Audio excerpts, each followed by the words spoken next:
guys, welcome to Clockwork Noodles for another breakdown of The Ancient Magus Bride, Season 2, Part 2, Episode 10. There are now only 2 episodes left until we get the ending of the show and things are really ramping up. I've got a bit to say today, so it's not going to be too long, but I've got a few more bits and pieces that I want to discuss. Hopefully you guys are doing okay.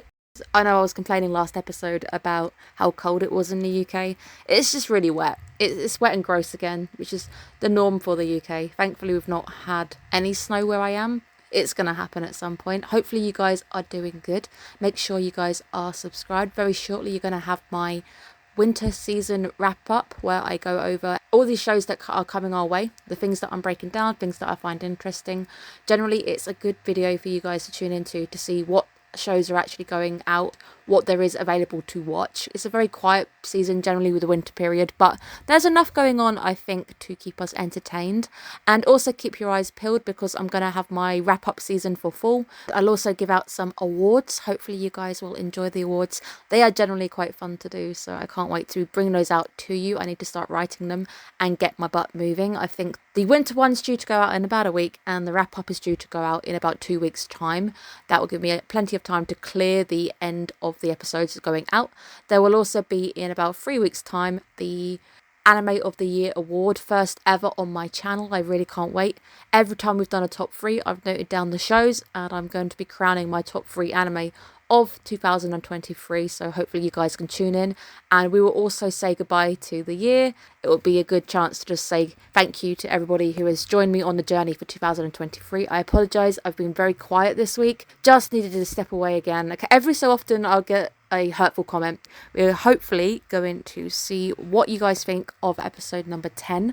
There's a lot really interesting stuff going on and you can really see that a lot more of the budget has gone into this episode. So the pacing itself is nice. I like a lot of the aspects on the show in particular. I like the moment where you've got Philomela in the water because you can actually see she has the full limbs and it's just the curse that's actually cracking and losing the limbs. So her as a person, she's fully there, but the curse is what's making her lose parts of herself. Chisei also helping put everyone back together again. I got it wrong last week. I did say I thought it was Chisei who created the tree.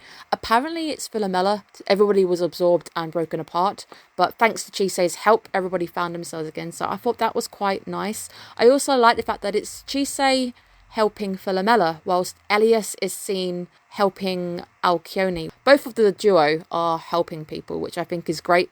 A quick nod to the soundboard because you guys know I love my sound. I love my lighting as well. Lots of really nice lighting this week. The soundboard when Granny is dragging the glass nib on the pen across the floor. I like that. I don't know why it was such a satisfying sound. Elias trying to help Alcyone. He has destroyed one of the spells, but he hasn't destroyed the second. But I don't know why she wanted him not to go there just yet. I don't know what in particular she's waiting for, but it would be interesting to see what would happen if he gets rid of all of the spells. Maybe she can actually then replay stuff for Philomela, stuff that she was maybe recording. Maybe she's going to be similar to a camcorder. This week we do get a bit of a backstory to perhaps why Granny's acting as monstrous as she is. There's a reason why people generally act out, and it's because they themselves had that really harsh expectations on them. A lot of this whole season, I think season 2 in particular, has been down to the idea of lineage families and these important families all having their curses. Same as Granny, she was born into these very high families. Very quickly they expected things of her. She was there to serve somebody. She didn't have her own freedoms continued. The cycle was never really broken. And she too also had this fear of being inadequate, not enough. And in her case, she wasn't able to produce a child, and the pressure of people talking about her ended up maybe making her do something that was very dark. But it seems to be implied that the child who died might have been exchanged for her to be able to have Adam. It's just a very odd thing for them to mention if it really is nothing. Unless it's actually confirmed, you can kind of draw your own conclusion with that. what we're seeing, especially in this episode, is a life for a life type situation, or equivalent exchange. Give something of equal value to get something of equal value. So it would make sense that to have a baby, you'd need to kind of get rid of one. It helps me at least understand how the magic system works in the show, because there's many different shows out there, and each of them have their own magical systems. This one in particular is pretty nicely fleshed out, where you can see that you can't exactly make things out of nothing. Generally, you've got to have the energy to make a spell in the first place, which is why a lot of the students are studying, and they can't actually produce some of the stuff that Chisei can do. I absolutely love young Adam though. Young Adam is absolutely curious, beautiful. He's just a kid who wants to be loved, and you can see how naturally he just wants to see where his mum is. He wants to see what she's up to. He's trying to get that approval, which of course mirrors the exact same thing we've all seen with Philomela, because again, it's all about these cycles being very toxic and never being broken. If you had to take away anything from season 2, that's perhaps the main message about how toxic some things are, and sometimes you need to break the cycle, break the chain, because it's just going to keep continuing onwards, and it just breeds more contempt. Simply wanted to be with his mum. She didn't see that. She just saw him as an object, a thing. And I think that's what we've seen with her, that she just sees people as things to play with. She sees them as, here's your test subject. She doesn't see the value in life. And that's due to, I guess, the way that she's been brought up. Maybe a bit of bitterness going on as well within there. But it's just sad because Adam ended up having a very lonely childhood. And you can just see when we do get that initial running away and saving her, that's the moment where he probably had grown too detached from his mother, because she didn't have a strong enough bond to stop him going anywhere, as much as she wants to blame it on the girl. Something similar to Philomela might have happened. I think eventually she would have found him rebelling, or she would have found him either doing as she asked, but then something would have happened. Trying to get Adam back, despite the fact when she had him, she literally just ignored him and didn't really care for him. I guess it's that situation of you won't really know what you have until it's gone, and in this case, even if she brings Adam back, you know it's not exactly going to be a nice experience for anybody involved. Lots of this cycling going around where the hate and the abuse on Philomela was simply because at this point she couldn't measure up to Adam, but we saw when Adam did it, she was impressed, but she wasn't praising him or anything. She was being better. She was kind of being that mediocre kind of in the middle. I'm not going to hate on you for it, but I'm still not going to touch your hand. I'm not going to hug you or anything. I'm not going to give you praise. But it's the case with Philomela, it's just amplified to the fact that she's not good enough. She can't measure up to Adam, despite the fact even if she had been better, I don't think she would have appreciated it anyway.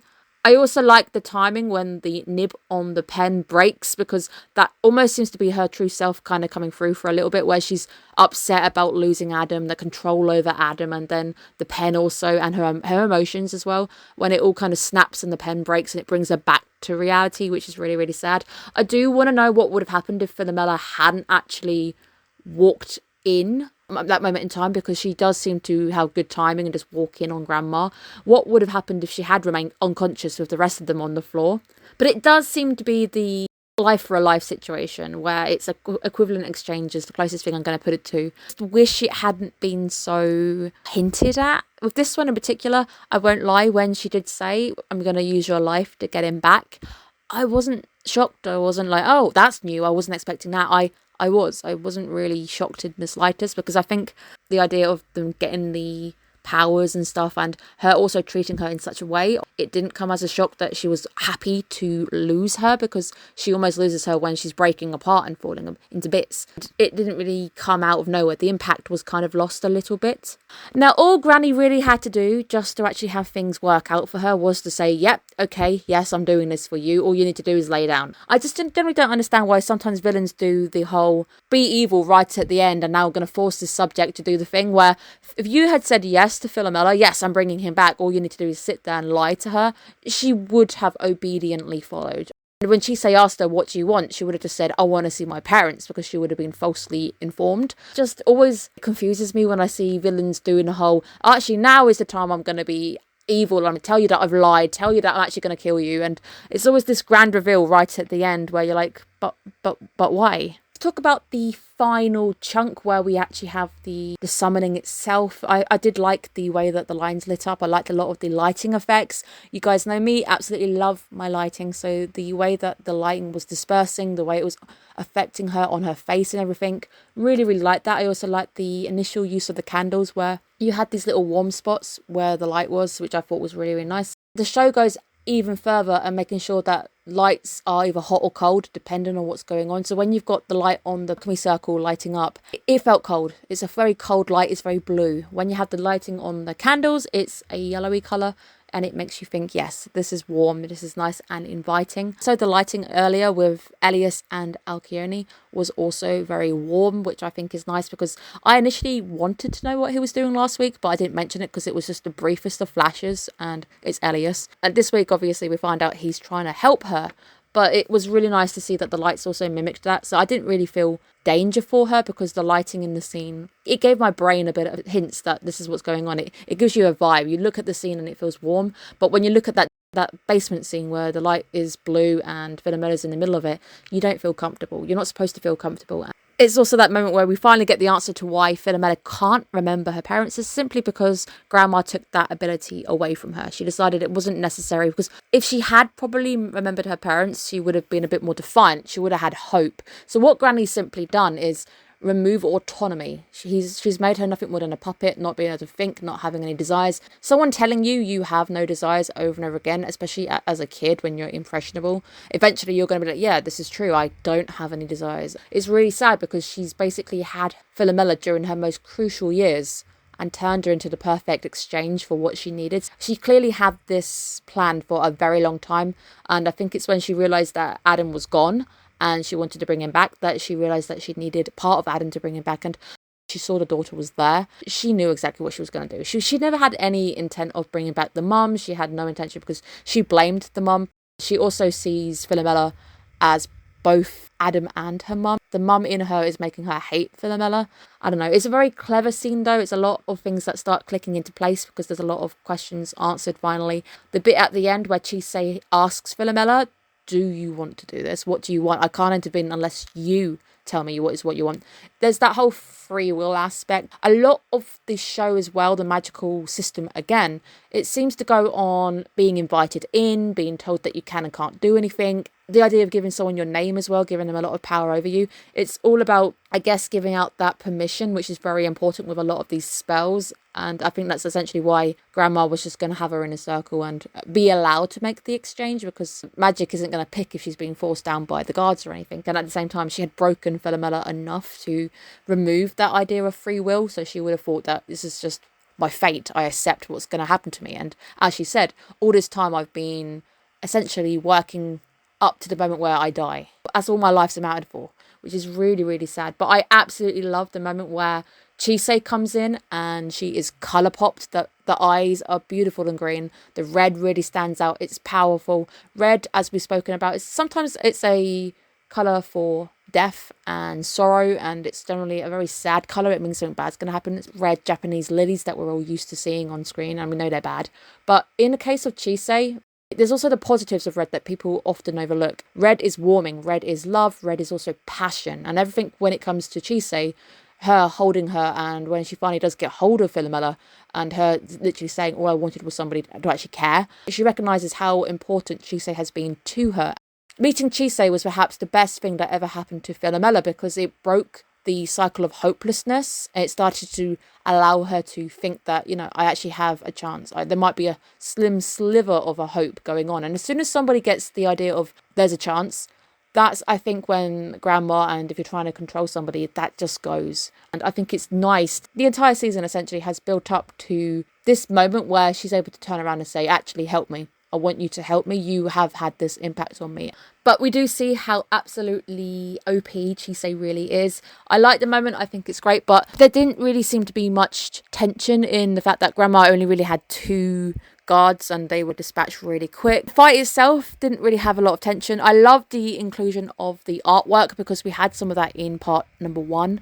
So I think those scenes were really nice. You can see the beautiful animation on when Chisei's walking across that floor. The lighting is crazy, amazing. But it's definitely where all the money has gone. This episode in particular has had a lot of money spent on it, because some of those camera angles are beautiful. The rest of the season for me has just kind of been mid. The plot has just been so slow, then things come out of nowhere. I think I like the episode, but I'm going to have to see how things end to see if it can make waves when it comes to the end of season review. I will do a full wrap up in the very final episode anyway. It has been a really good episode, so I'm very glad to see it. I hope you guys are doing well. Make sure you take care of yourselves, and if you do need that time to step away, sometimes it's good to take time just for you. So make sure that you yourself are taking care of how you feel, especially over this time of the year. I feel like Christmas is often very overwhelming, so make sure you are looking after yourselves. Have a great day, guys. Bye bye.